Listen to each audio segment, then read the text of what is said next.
Good morning students. हमने अपनी previous video में डिस्कस किया about moment of inertia and its physical significances. Now in this video we are going to discuss about theorems of moment of inertia, जिसमें कि सबसे पहली theorem हमारे पास है थ्योरम ऑफ परपेंडिकुलर एक्सिस। अब थ्योरम ऑफ परपेंडिकुलर एक्सिस हमें क्या बताती है? हम बात कर रहे हैं यहाँ पे एक 2 डायमेंशनल सिस्टम की, जिसमें कि हमने एक लेमिना कंसिडर किया। अब जो ये 2 डायमेंशनल हमारे पास लेमिना सिस्टम है, इसमें हम क्या कह रहे हैं कि इसका मोमेंट ऑफ इनर्शिया हमें एक परपेंडिकुलर एक्सिस के अबाउट निकालना है। तो इस परपेंडिकुलर एक्सिस के अबाउट हम मोमेंट ऑफ इनर्शिया को कैसे निकाल सकते हैं?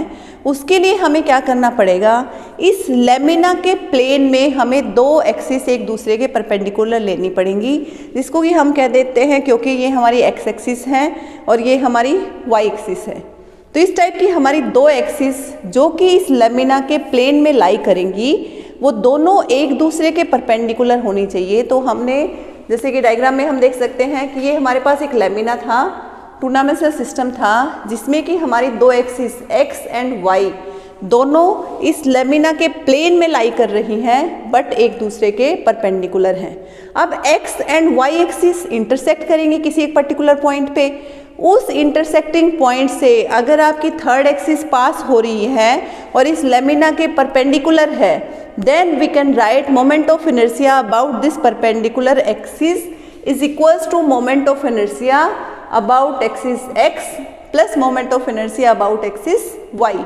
इन दोनों के मोमेंट ऑफ इनर्शिया का सम अगर हम करें तो वो इस परपेंडिकुलर एक्सिस के मोमेंट ऑफ इनर्शिया के बराबर होगा। This is moment of inertia about this perpendicular axis Z. तो यहाँ पे डेफिनेशन में हम देख सकते हैं the moment of inertia of a plane lamina about an axis perpendicular to its plane is equals to the sum of moment of inertia of the lamina about any two mutually perpendicular axes in its own plane and intersecting each other at a point where the perpendicular axis passes through it। तो इस type से I Z आपका आई x plus आई Y के equal होगा। अब हम इसका proof देखते हैं कि ये इक्वल क्यों होगा। यहाँ पे तो हमने डेफिनेशन से इसको डिफाइन किया, अब हम इसका प्रूफ देखते हैं। सबसे पहले हमने क्या कंसिडर किया कि ये जो प्लेन लेमिना था, इसको n नंबर ऑफ पार्टिकल्स में हमने डिवाइड कर दिया, जिसमें हमारे पास अलग अलग पार्टिकल्स हैं, उनके मासेस डिफरेंट हैं एंड उनका डिस्टेंस यहाँ से इस पर्टिकुलर पॉइंट से अलग अलग है।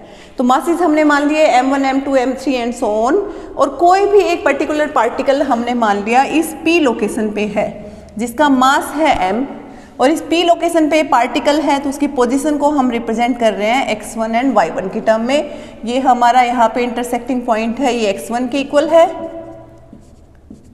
एंड यहाँ पे जो इंटरसेक्ट कर रहा है ये पॉइंट, ये हमारा y1 के इक्वल है। तो ओरिजिन से इस पार्टिकल का जो डिस्टेंस है, वो ये डिस्टेंस x एक्सिस से हमारा y डिस्टेंस पे है, y एक्सिस से हमारा x डिस्टेंस पे है, एंड z एक्सिस से इसका डिस्टेंस हमारे पास r1 है। तो ये हमने कोई भी एक पार्टिकल कंसिडर कर लिया। अब हम देखते हैं यहाँ पे जो पोजीशंस हमने फाइंड आउट की, x1, y1 एंड r1, इनकी आपस में रिलेशन है हमारे पास। कोई भी एक पॉइंट P है जिसको हम xy से रिप्रेजेंट कर रहे हैं, उसको हम r की टर्म में रिप्रेजेंट कर सकते हैं बाय यूजिंग पाइथागोरस थ्योरम। हम यहाँ से कह सकते हैं r² equals to y² plus x²। तो हमारे पास r1² हो जाएगा x1² प्लस y1²। तो यहाँ से हमारे पास r1 x1 y1 के साथ कोरिलेशन आ गई है। अब हम मोमेंट ऑफ इनर्शिया की बात करते हैं। मोमेंट ऑफ इनर्शिया को हमने जैसे अपनी लास्ट वीडियो में भी डिफाइन किया था कि हम मोमेंट ऑफ इनर्शिया किसी बॉडी का एक पर्टिकुलर एक्सिस के अबाउट निकाल सकते हैं। अब उस एक्सिस के अबाउट उस बॉडी का हम रोटेशन कंसीडर करेंगे, या फिर वो एक्सिस आपकी एक्सिस ऑफ रोटेशन होगी। तो उसके अबाउट अगर हमें मोमेंट ऑफ इनर्शिया निकालना है, तो इंडिविजुअल पार्टिकल के जो मासेस हैं उनको परपेंडिकुलर डिस्टेंस के स्क्वायर से मल्टीप्लाई कर देंगे। अब यहाँ पे हम सबसे पहले अगर moment of inertia x axis के अबाउट निकालें, कि हम कहें कि इस एक्सिस के अबाउट जो लेमिना है वो आपका रोटेट करेगा, देन आपका आई एक्स कितना हो जाएगा।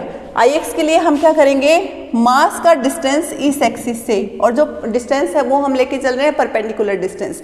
तो m1 पार्टिकल का परपेंडिकुलर डिस्टेंस यहाँ पे एक्स एक्सिस से हमारे पास है y1, सो m1 y1²। सिमिलरली हमारे पास कोई m2 पार्टिकल होगा, उसका परपेंडिकुलर डिस्टेंस हमने मान लिया y2, तो वो हो जाएगा m2 y2 square, similarly m3 y3 square and so on. n particle है हमारे पास, तो हम सभी n पार्टिकल्स के लिए इस टाइप से इन सब का सम कर देंगे। तो हमारे पास moment of inertia about x axis आ जाएगा समेशन m y स्क्वायर। अब यहाँ पे इस चीज़ का आपको बिल्कुल अच्छे से ध्यान रखना है कि जब x एक्सिस के अबाउट आप मोमेंट ऑफ इनर्शिया निकालते हैं देन परपेंडिकुलर डिस्टेंस आपका y की टर्म में आता है। अब जब y एक्सिस के अबाउट मोमेंट ऑफ इनर्शिया निकालेंगे, उस केस में जो परपेंडिकुलर डिस्टेंस होगा इस पर्टिकुलर पार्टिकल का इस एक्सिस ऑफ रोटेशन से, वो आपका x की टर्म में आएगा। सो y के अबाउट मोमेंट ऑफ इनर्शिया हमारा आ गया m1 x1 square plus m2 x2 square and so on, जिसको हम लिख सकते हैं समेशन m x स्क्वायर। अब अगर मैं z एक्सिस के अबाउट मोमेंट ऑफ इनर्शिया निकालूं तो ये मेरी z एक्सिस है, मैंने कहा इस प्लेन के यहाँ पे परपेंडिकुलर है मेरी z एक्सिस। इस z एक्सिस के अबाउट मेरा जो ये परपेंडिकुलर डिस्टेंस होगा, इस परपेंडिकुलर डिस्टेंस के करस्पॉन्डिंग ये मेरी एक्सिस ऑफ रोटेशन है। तो अब इस केस में ये डिस्टेंस मेरा है r1, तो मोमेंट ऑफ इनर्शिया मेरा हो जाएगा I Z m1 r1 square, similarly second particle के लिए m2 r2 स्क्वायर। इन सभी का सम करूंगी तो मेरा आई जेड के अबाउट मोमेंट ऑफ इनर्शिया आ गया। सो आई जेड मेरे पास आ गया समेशन m r स्क्वायर। अब मुझे x and y and r के बीच में रिलेशन का पता है, तो मैं क्या करती हूँ, सबसे पहले ix एंड iy को सम कर देती हूँ। जब ix एंड iy का सम करूंगी तो इन दोनों का सम मेरे पास आएगा summation my square plus summation mx square.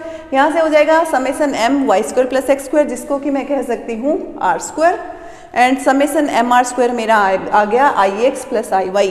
But summation mr square मेरे पास iz भी है, तो यहाँ से मैं कह सकती हूँ iz equals to ix plus iy। तो अब मेरे पास कोई भी एक 2 डायमेंशनल सिस्टम है जिसमें कि मुझे मोमेंट ऑफ इनर्शिया इसके परपेंडिकुलर कोई एक्सिस है उसके अबाउट निकालना है, तो मुझे क्या करना पड़ेगा, इस लैमिना का मोमेंट ऑफ इनर्शिया इसके प्लेन में ही 2 एक्सिस लूँगी मैं एक दूसरे के परपेंडिकुलर, जैसे कि ये x एक्सिस एंड ये y एक्सिस। बट कंडीशन क्या रहेगी, ये दोनों एक्सिस मेरी जो इंटरसेक्टिंग पॉइंट होगा इनका, उस इंटरसेक्टिंग पॉइंट से मेरी ये परपेंडिकुलर एक्सिस पास होनी चाहिए। तो इसके प्लेन के अंदर जो एक्सिस है उनका मोमेंट ऑफ इनर्शिया मैं निकाल सकती हूँ, एंड उन दोनों के मोमेंट ऑफ इनर्शिया को अगर मैं सम कर देती हूँ तो जो परपेंडिकुलर एक्सिस है उसके अबाउट मोमेंट ऑफ इनर्शिया निकल आएगा। So this is theorem of perpendicular axis. I hope आपको ये थ्योरम क्लियर हुई होगी। अब हम अपनी नेक्स्ट थ्योरम डिस्कस करते हैं, थ्योरम ऑफ पैरेलल एक्सिस।